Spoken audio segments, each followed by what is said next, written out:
That starts it. Okay? Okay. So let me just zoom it in a little. I know, I walked in, I saw all these chairs, and I thought, oh my, can you guys sign up? Yeah. Hold that. Just hold it there. And that should. Right. So it's running now. No, keep it. These. Yeah. But it's running now. Yeah. Good morning. Good morning. So we're going to sit over here. Let me take my stole off. So you and me are going to sit here? Because we're being filmed. But Oh, gosh. We had a lovely fox this morning. Oh yeah. yes, Shot across the field. Welcome. And Carol is a very dear friend of Something mine. that Matt had. For some many sort of years Matt. Right. now. Yeah. When I was at Clark Graduate School. At least Anyway, we shot him 23. a very handsome I found fox. He's Carol, been around. Red. I think Really it's- red? But he Yeah. blends in And perfectly just became with really the good grass friends. right Sentinel now. babies. We used. He's lightly modeled. Yeah. Oh great. Yeah. We used to So have lucky to find you. foxes. Did you talk about We- it with my I think I was children? telling. We were talking about this the other day. Ask questions? There's I don't think they do. a serious We talked to- reduction yeah, exactly. in wildlife, We did a lot of playing from with frogs safaris. to deer to you name it. Sorry. It's So let Well, us the amphibians begin. are really- And today, the subject of our conversation, you can, after you're fine, Carol, just sit there. So the subject is, how do we find God in the questions that children ask and the rituals? So we're going to talk a little bit about how we communicate about God in word and story and ritual, because we think this is really important. And the backdrop that I give is, traditionally, when we think of church and we think of children, we think of Sunday school, right? And it's a very kind of 50s model where church was the center of community, the adults stayed for the sermon, and the children left and they did maybe the same lesson, only it was made more simple. And so the idea of teaching kids stories from the Bible kind of came out of that. And there wasn't really much going on. I mean, when I was growing up in Ireland, everything was shut. You weren't even allowed to play soccer. We played soccer one time on the street, but police arrived. It was like I'm serious. But it was like, so the whole idea, shops were closed, everybody was at church, and so that's a kind of 50s model of the church. And we still think in those terms when, in fact, if you're driving to church on a Sunday morning, hundreds of people are on the soccer field playing soccer at this time. For the past 3 months, most of our families have been on the ski slopes. And Sunday school, you might get 1 or 2 kids a Sunday. On average, we've just put in our parochial report to the diocese. We have about 80 children on our books here at St. Peter's because we have a lot of families that come up from New York. But the average attendance is 10 children per Sunday. If you take out the Easter egg hunt on Sunday morning, Easter Sunday, and you take out the pageant, which is a big moment in St. Peter's life, the average attendance is 4 children, right? So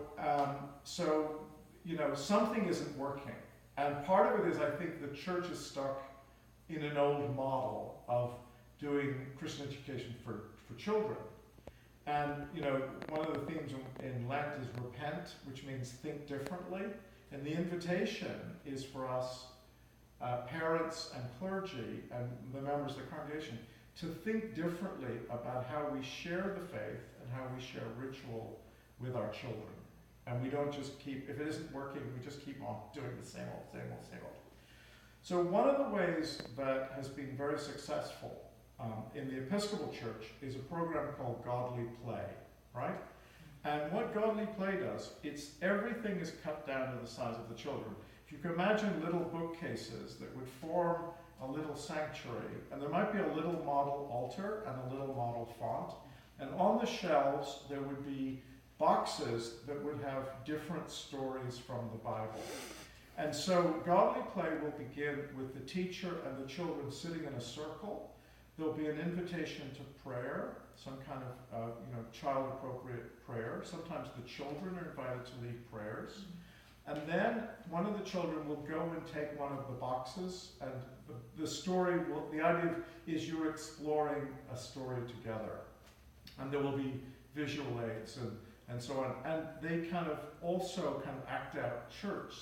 So what you're doing in Godly Play is you're teaching ritual to the children. Not in the way that adults do in the 16th century language of Cranmer and the Book of Common Prayer. I mean, I look at kids, I mean, some adults are glazed over, but during morning prayer, said in Rite One, right? Some adults are glazed over, they don't. And for us, it's like a mantra. This is a way in which this noise is creating a space where we are in communion with God and each other. It's kind of, I see Rite One like the Latin equivalent in the Episcopal Church. And I love the language of the prayer book, but it's not about people are not necessarily listening to the words, but it's creating a holy space, a holy noise in which people are praying. I really believe that.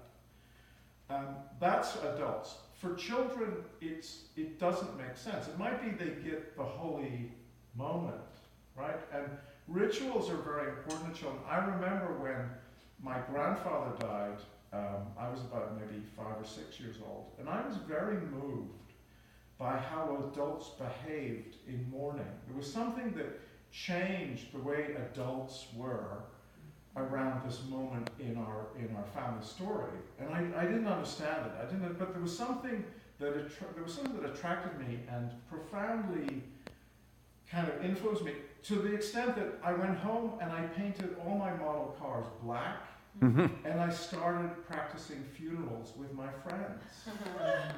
And I would lay them out and put blankets over them, and we'd dig little holes, and I'd have little wreaths. I mean, but I was kind of fascinated with the rituals around death and mourning.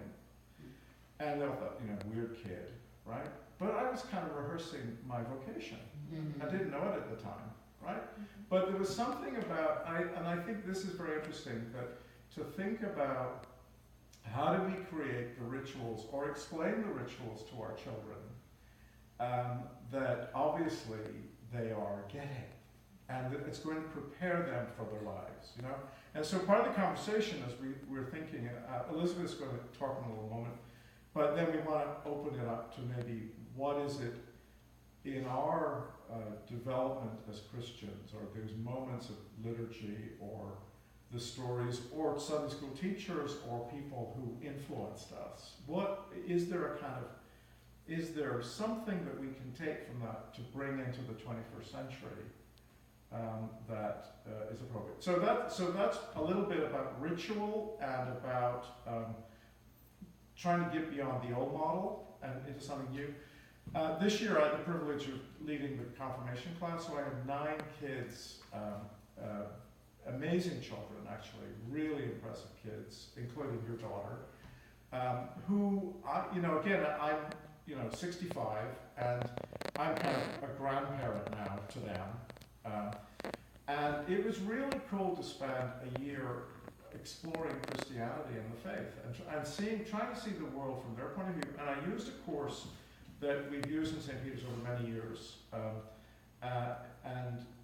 What I found about the course as I engaged the kids was that it was very wordy, and it was all about kind of imparting knowledge through words, when in fact this generation is very visual. So what I did was I brought a lot of YouTube videos, and one of the conversations that kept going on with the kids, and I think this is again part of how we need to articulate the faith from where they're coming from, was the clash between religion and science.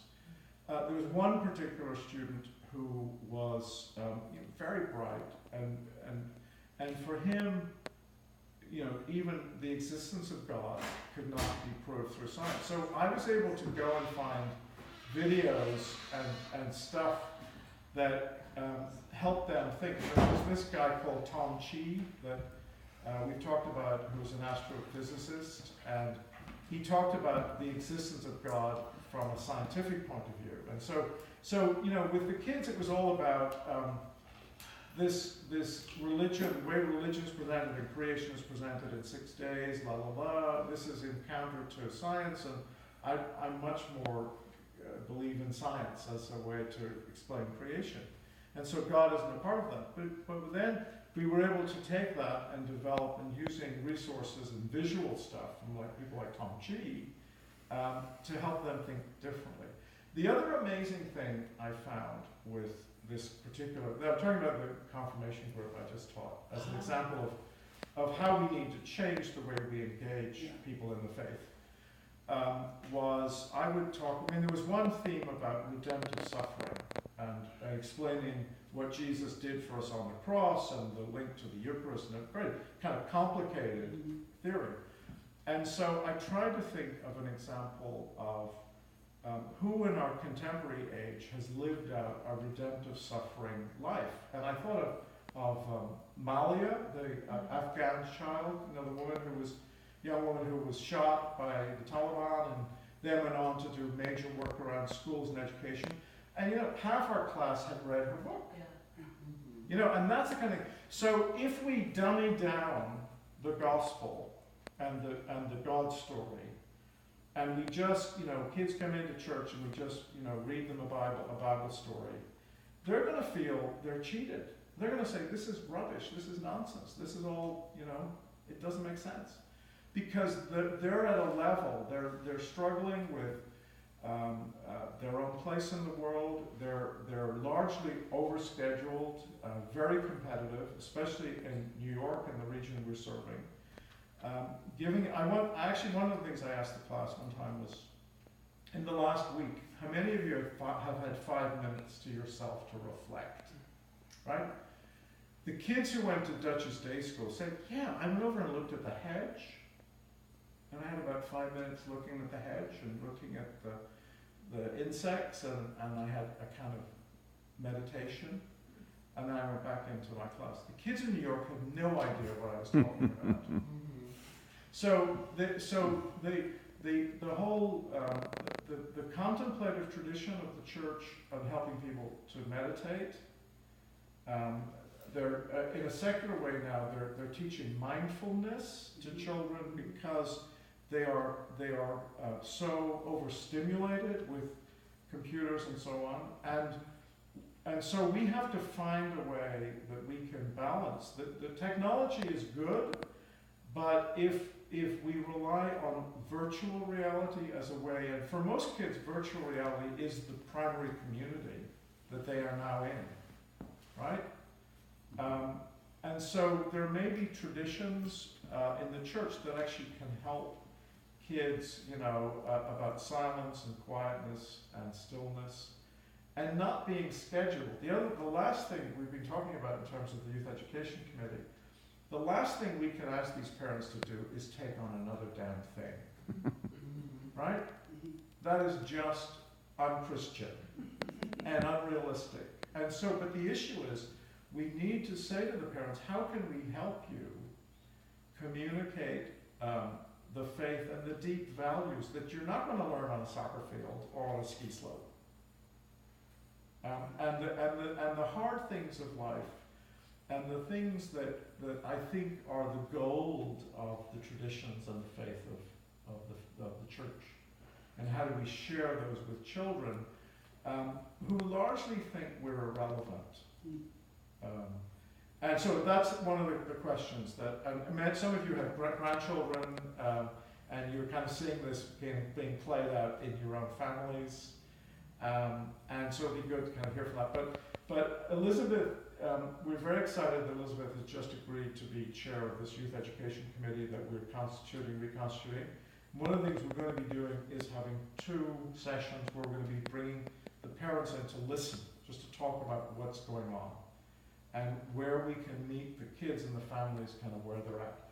But also, you had a good comment from Grace this morning that I'm sure you're going to share as part of your presentation. Yes, I was, when Albert asked me to come and speak, I thought, oh God, I have no authority on this subject. I struggle with this every day. How am I going to explain or answer questions about God to my children, and also instill in them a faith that has become so important in my life, because these are concepts that seem very elusive, And I think there's been a lot of beautiful language in the world around looking at nature and God and seeing God all around us. But the idea of going to church to find God, it just seems like another thing to put on our schedule. So explaining to my kids why it's important for them to go to church and what it means to me is really where this question sits. And last night, as I was putting Grace to bed, but in any event, so hopefully she won't YouTube this. She said, "Mommy, I don't really understand. We talk about God and we worship God at home, but why do we have to go to church to worship God?" And I thought, oh, God, that's a tough one. That's a really good question. And I thought about that and what's important for me in coming to church and what has been important for me in my life in the church has been this idea of ritual and also community. I think that when I talk about to my kids about God, I describe God as love. Mm-hmm. And I think one of the best ways we feel God is through the love in our relationships. And I think church and the rituals of church allow that intention and that time, that contemplation, for people to really connect with God and love and their faith. So although my children really right now cannot grasp that larger feeling, I think it's important for them to come to church and to experience that ritual, because I look back on my own youth and I didn't enjoy, listening to the sermons, but the ritual, and also it's very personal ritual, smells, the light. I had a great aunt who, she wore this perfume and it mixed with mothballs and the fur she would wear. And she would have a pack of dentine gum. And I don't know if you guys remember dentine. Dentine gum is really small pieces. Right. And she would break them up into tiny little pieces to give to the 8, nieces and nephews that were around her. But these are great memories. And they're based in a ritual. Playing with my mother's charm bracelet. I wore a charm bracelet today that actually was given to me for my daughter's, when she was born, and it's going to be her 13th birthday this week. But I used to play with my mom's charm bracelet, and it was really the only time that I had my mom right next to me, and she was still, and she would allow me to play with her. And I would look at her hands, and her hands were just so beautiful and veiny and different than mine and soft. And I still, when I see my mom and I hold her hand, I have that memory. That's the love, and that's the space and the ritual. And also, I think there's the importance of community, coming together, all of us, that energy, taking that time, that contemplative space, that quietness, and feeling the energy of everyone saying the same thing or singing the same song. I remember it was a couple years ago, and I don't know who gave this particular sermon, but they asked everyone in the congregation to start humming. I don't know if any of you were there for that. It was me. And it was. Right. It was so moving. It's one of the great songs of the world. But it was that energy of all of us humming together, and that vibration. Absolutely. That is God. Yeah. That is love. And there's another thing about setting an example for bringing your children to church and prayer. And I think one of the things that makes the church relevant for young people is that they see their parents practicing what they preach. Sure. And especially in the context of God is love, and we're a family, and Jesus said, whenever 2 or 3 are gathered together, I am in their midst. So there's an energy that does come together when we're together. And they know that, because it's different when they're in the classroom than it is when they're on their own. They get that energy of togetherness. And there's certainly a different energy when parents are together in school as opposed to parents together in church. Calming. Yeah. But I think it's very hard to find a sense of community anymore. When I was growing up, I had aunts and uncles who lived all around me, Sunday was a big day in which we had a huge family dinner. It was very clear. You went around to various homes of the grandparents who were no longer able to go out, and you visited with them. You know, scary hairs coming out of their face, and you embraced them and the smells, and the dollar they would hand out to you. That doesn't happen anymore. And so I think church is a way for us to, it's the last vestige of community.